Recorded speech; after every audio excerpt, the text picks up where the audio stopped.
The Oklahoma prairie stretches wide under an endless sky, its rolling fields whispering with the ghosts of storms past. It was here, in the heart of Norman, Oklahoma, that country music legend Toby Keith once called home a sprawling ranch-style estate with acres of land, a private lake, and the kind of quiet a man could only dream of. But after his passing, the house sat vacant, its halls silent, save for the occasional echo of the wind through the eaves. That was until the Millers moved in. Ryan and Jessica Miller were not country music fans. If they had been, perhaps they would have thought twice before purchasing the late Toby Keith's estate. Ryan was a software engineer, working remotely, while Jessica, a former journalist, had dreams of restoring the home to its former glory. It was meant to be a fresh start, a life away from the city, where their twin daughters, Sophie and Emma, could grow up with room to roam. The realtor had been eager to close the deal, offering a price that seemed too good to be true. They chalked it up to market conditions. After all, a house that large was difficult to maintain. They never once considered that something unseen might linger within its walls. It started subtly. A door left ajar when no one had opened it. The faint hum of a melody drifting through the halls, low, deep, and unmistakably country. Jessica swore she heard the floorboards creak at night, as if heavy boots were pacing just beyond the bedroom door. Ryan dismissed it as settling noises. Big house, he said. Big sounds. Then came the whiskey glass. One evening, after putting the girls to bed, Jessica wandered into the kitchen to find an old-fashioned glass sitting on the counter. Inside was a small amount of amber liquid, beads of condensation sliding down the side as if it had just been poured. "Did you leave this out?" she asked Ryan, who was in the living room. He frowned. "No, I don't even drink whiskey." A chill crept up her spine. She dumped the liquid down the sink and placed the glass in the dishwasher. The next morning, it was back on the counter filled. Sophie was the first to mention the man in the hat. "Daddy, I saw a cowboy in the hallway," she whispered one night as Ryan tucked her in. He froze. "What do you mean, sweetheart?" "He was big," she said, stretching her arms wide. "And he was singing. But it was kinda sad." Ryan felt his stomach tighten. What was he singing? She thought for a moment. Then, softly, she hummed a melody neither of them had ever taught her. "Should have been a cowboy," she murmured. Before rolling over and falling asleep, the Millers tried to ignore it. But the activity escalated. Music played on its own. The scent of tobacco and whiskey filled the air at odd hours. And just once Jessica saw a figure standing by the lake at dusk, staring out at the water. A cowboy hat silhouetted against the last light of day. But it wasn't until the twins ran screaming from their room one night that they knew they had to leave. "He was in our room," Emma sobbed. "He was standing by the window. He said this was his house." Ryan and Jessica didn't waste time packing. Within a month, they were gone. The house remains empty now, back on the market, its price slashed lower than ever. Locals say they've seen lights flickering in the windows. Some claim they've heard a deep, familiar voice carrying on the wind, singing an old country tune. And on quiet Oklahoma nights, when the stars stretch out above the prairie, the land still hums with the ghost of a cowboy who never quite left home. The house on the prairie stood empty again, its wide porch overlooking the golden fields that stretched toward the horizon. Wind stirred the dry grass, rippling through the land like an unseen tide, whispering against the wooden boards of the house. The new silence settled like dust in the corners of forgotten rooms, wrapping itself around the high beams and darkened windows, waiting. It had waited before. It would wait again. For months, the house stood as if in mourning, its doors shut, its drive empty, the great oak tree by the front fence casting long, unmoving shadows against the cracked gravel. But the land did not forget. Those who passed by on the country road sometimes swore they heard something, a deep hum, carried by the wind, low and mournful, like the fading echoes of a song that had once filled these walls. Then, one evening, headlights swept up the long driveway once more. Jack and Lillian Harrington were looking for an escape, a place far removed from the smog-choked streets of Los Angeles. They had spent years chasing deadlines, living between airport terminals and late-night meetings, their lives dictated by the cold glow of laptop screens. Now, as their early 50s loomed ahead, they wanted something different. Their friends had called them reckless for buying a house they had never set foot in. But Lillian had fallen in love with the photographs the rustic wood paneling, the vast open land, the quiet promise of a life lived at a slower rhythm. Jack had needed little convincing. The deal was too good to pass up. So, on the first day of September, they arrived. Evening was settling over the prairie as they stepped from their car, the last burn of sunlight melting into deep purples along the edge of the sky. Cicadas droned in the tall grass. The house stood before them, solemn and waiting, its front door framed by the soft glow of the porch light that flickered just once, as if adjusting to their presence. Lillian exhaled, stretching her arms wide. "Can you feel that?" she asked, closing her eyes for a moment. "It's like the air is heavier here. Like, it remembers things." Jack smirked, pressing a kiss to her temple. "It's just country air, Lils. You're used to city smog." But even as he said it, a slow unease curled beneath his ribs. It was something about the silence. It wasn't empty, it was expectant. Inside, the house was still, the air thick with the scent of wood polish and something else faint, lingering, like the memory of tobacco smoke long since extinguished. Lillian wandered through the kitchen, running her fingers over the smooth granite countertops, opening cabinets with quiet admiration. Jack made his way to the den, where a large stone fireplace dominated the room, its hearth blackened from past winters. Above it, the mantel stood bare, save for a single framed photograph left behind. He picked it up. Toby Keith stood beside a wooden fence, his hands resting on his belt buckle, the brim of his cowboy hat casting a shadow over his eyes. There was a quiet confidence in the way he stood, like a man who knew the land belonged to him as much as he belonged to it. Jack turned the frame over. A small plaque on the back read, "Dream as big as the sky. Live as hard as you can. Never apologize for who you are." A sudden chill prickled over Jack's skin. He placed the photo back where he had found it. Somewhere in the house, a floorboard groaned. Lillian's voice drifted in from the hallway. "Jack?" He turned. "Yeah." She stood at the foot of the stairs, a frown pulling at the corners of her mouth. Her eyes flickered past him, as though she were looking at something just over his shoulder. "I swear I just heard someone singing." Jack let out a slow breath, forcing a chuckle. "Probably the wind. These old houses make all kinds of weird noises." She didn't answer right away. Then, with a small shake of her head, she forced a smile. "Yeah, you're probably right." But as she turned and headed upstairs, Jack glanced back at the empty room behind him, at the darkened hallway that stretched toward the back of the house. And in the stillness, just for a moment, he swore he heard it too. A deep, familiar voice, humming. "Don't forget to subscribe and like if you liked this story." The first night in the house passed uneventfully, but there was something about the air inside that made sleep feel shallow, restless. The walls seemed to breathe, shifting with each passing hour, the wood groaning and settling in ways that made Jack stir in bed, listening. Outside, the land stretched vast and unbroken beneath a dark sky spattered with stars, a quiet so deep it almost felt unnatural. In Los Angeles, there had always been the hum of distant traffic, the occasional siren wailing through the streets. Here, there was nothing but the wind through the fields, the occasional call of a night bird, and if one listened close enough, something else. A low, distant hum, a voice beneath the wind. By the second night, Lillian began to notice it too. Lillian woke early, the golden light of dawn filtering in through the sheer curtains. The air was crisp, cool enough that she pulled a sweater over her nightshirt before padding barefoot down the hallway toward the kitchen. The house smelled faintly of pine wood and the remnants of old dust, stirred up by their arrival. She had just started the coffee pot when she noticed it. A glass, sitting on the kitchen counter. It wasn't one of theirs, at least, not one she remembered unpacking. It was short and heavy, the kind meant for whiskey, thick at the bottom, its edges worn smooth from years of use. Inside, a thin layer of amber liquid sat untouched.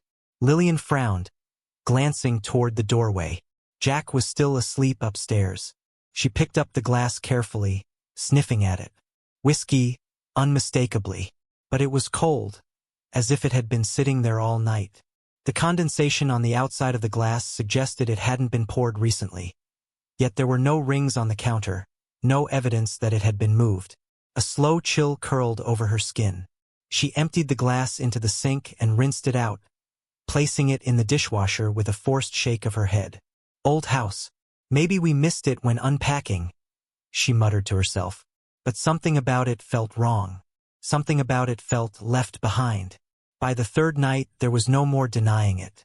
Jack had gone to bed early, exhausted from working on the property clearing brush, fixing an old fence along the back pasture. Lillian, however, stayed up in the den, curled into the corner of the couch with a book and a cup of chamomile tea. The house was quiet, save for the occasional creak of wood shifting in the cool night air. The fire crackled low in the hearth, sending flickering shadows across the walls. And then softly, so softly she almost didn't catch it, she heard it. A melody. Faint at first, like a radio playing from another room. But there were no radios in the house. No music playing anywhere. Lillian sat up, heart suddenly hammering in her chest. The tune was slow, rich, the kind of melody that sank deep into your bones, full of longing and something old. She couldn't make out the words, but the voice was deep, unmistakably male. It was coming from the walls, a long, mournful hum that drifted through the wooden beams, curling into the corners of the room like smoke. Lillian swallowed hard. "Jack?"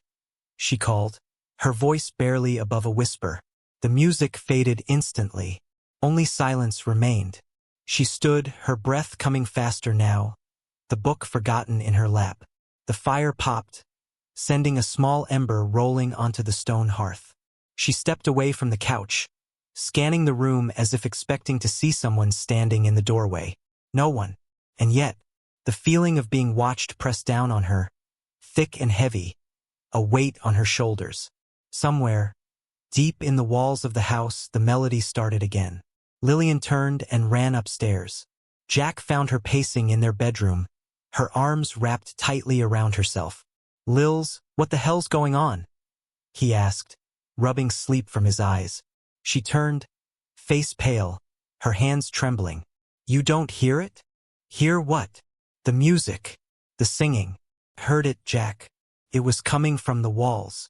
And the whiskey glass, the one I found in the kitchen, it was back tonight. Full." Jack frowned, running a hand through his hair. "Lils, you're freaking yourself out. This is an old house. Maybe there's some kind of wiring issue, an old speaker system." "It wasn't a speaker," she interrupted. "It was a voice. A real voice." Jack exhaled, rubbing his temples. "Lillian." A sudden thump from downstairs cut him off. They both froze. Another thump, heavier this time. It was coming from the den. Jack grabbed the flashlight from his nightstand, clicking it on as he moved toward the bedroom door. "Stay here," he whispered. "Like hell I will," Lillian whispered back, falling in step behind him. They moved cautiously down the hallway, the floorboards groaning beneath their feet. The house had settled into a deep hush, as if waiting, holding its breath. Jack's grip on the flashlight tightened as they reached the den. The fire had burned low, casting only faint orange glows against the stone fireplace. The air was still, but there was a scent in the room now that hadn't been there before. Whiskey, tobacco, and something deeper like old leather worn from years of use. Jack swept the flashlight across the room. Nothing. But then, Lillian sucked in a sharp breath, her nails digging into Jack's arm. He turned. A figure stood by the far window, tall, broad-shouldered, a cowboy hat tilted low over his face, shadowing his features. The air around him seemed distorted, like the heat rising from an open road, flickering at the edges. But the shape of him was unmistakable. Jack took a slow step forward, his pulse thudding. The figure didn't move. Then, just as quickly as he had appeared, he was gone. But the air still hummed. And somewhere, just beyond the edge of the dark, the echo of a voice whispered low, "You ought to know, boys. This house ain't empty yet." The figure had vanished, but the room still pulsed with his presence. It was in the walls, in the air thick with the scent of whiskey and worn leather, in the way the fire sputtered low, as if something unseen had just stepped away from it. The air felt dense, as though time itself had slowed, folding the past into the present. Lillian clutched Jack's arm, her breath shallow. Neither of them spoke for a long moment, their eyes locked on the empty space where the man in the hat had stood. The wind rattled the windows, low and insistent, carrying something beneath it, a hum, almost a whisper, dissolving into the silence. Jack swallowed hard. His grip on the flashlight tightened. "Lils," he said quietly, "I think we need to go." Lillian nodded, her face pale in the dim glow of the fire, but neither of them moved right away. It was as if the house itself was listening, waiting. Then, suddenly, a sharp clink echoed through the room. Both of them turned toward the kitchen. The sound had been unmistakable, glass against wood. The whiskey glass. Jack took a cautious step forward, heart pounding. The hallway stretched long and dark before him, the kitchen just beyond, its tiled floor dimly illuminated by the weak glow of the stovetop clock. He flicked the flashlight beam across the counter. And there it was. The whiskey glass sat in the exact same place Lillian had found it before. Only this time, the amber liquid inside was fresh, beads of condensation trailing down the sides as if it had just been poured. Jack's stomach twisted. "We're leaving," he said, his voice firm. Lillian didn't argue. They moved quickly. Upstairs, they threw open dresser drawers, stuffing clothes into bags with shaking hands. The air in the house had changed. It was thicker now, pressing against them, humming with something unseen. The floorboards creaked more than before. The walls groaned, as if shifting, restless. Jack zipped his bag, slung it over his shoulder, and grabbed Lillian's hand. And that was when the music started again. It didn't come from the walls this time. It was everywhere. A deep, resonant voice drifted through the house, low and slow, carrying the weight of something old. A song, half sung, half whispered, curling through the halls like smoke. "Don't let the old man in." Jack froze, his grip tightening on Lillian's hand. The voice was unmistakable now. "I want to leave this alone." The melody was heavy with longing, the lyrics hanging in the air like something unfinished. Then footsteps, heavy, deliberate, boots against the wooden floor. They came from the hallway, slow and measured, growing closer. Jack turned, pulse hammering, and saw the shadow stretch long across the doorway. A tall figure, broad-shouldered, moving toward them. Lillian gasped, stepping back. The voice kept singing. "Can't help but wonder, what if I'd stayed a little longer?" The footsteps stopped, and for the first time Jack saw him clearly. Toby Keith stood in the doorway, just as he had in the old photograph Jack had found. But this wasn't a photograph. He was real. His face was half hidden beneath the brim of his hat, the firelight catching on the sharp lines of his jaw, the deep-set eyes shadowed, unreadable. His clothes were worn, faded denim and a well-loved leather jacket, dusted with something that might have been time itself. And he was looking right at them. Jack opened his mouth to speak, but the words wouldn't come. The figure shifted, tilting his head just slightly, his expression unreadable. The firelight flickered, casting shadows across his face. He lifted one hand, slow and deliberate, and gestured toward the door. The meaning was clear. "Go!" Jack didn't hesitate. Grabbing Lillian's hand, he pulled her toward the stairs, their bags forgotten. They stumbled down, feet barely touching the wood, breath ragged, every nerve screaming to move faster. The music still played, the voice deep and steady, following them like a shadow. "Try to love on your wife, and stay close to your friends." The front door loomed ahead. Jack fumbled for the handle, yanking it open. The night air hit them like a shock, crisp and electric against their skin. They ran. Through the yard, past the oak tree, gravel crunching beneath their feet. Their car sat waiting at the end of the drive, its headlights catching the edge of the house. Jack threw open the driver's door, Lillian already scrambling into the passenger seat. He turned the key. The engine roared to life. And then, One last note. One last hum. Jack looked up. Through the windshield, across the darkened porch, he saw him. Toby Keith stood in the doorway, his silhouette framed against the dim interior light. He didn't move. He didn't try to stop them.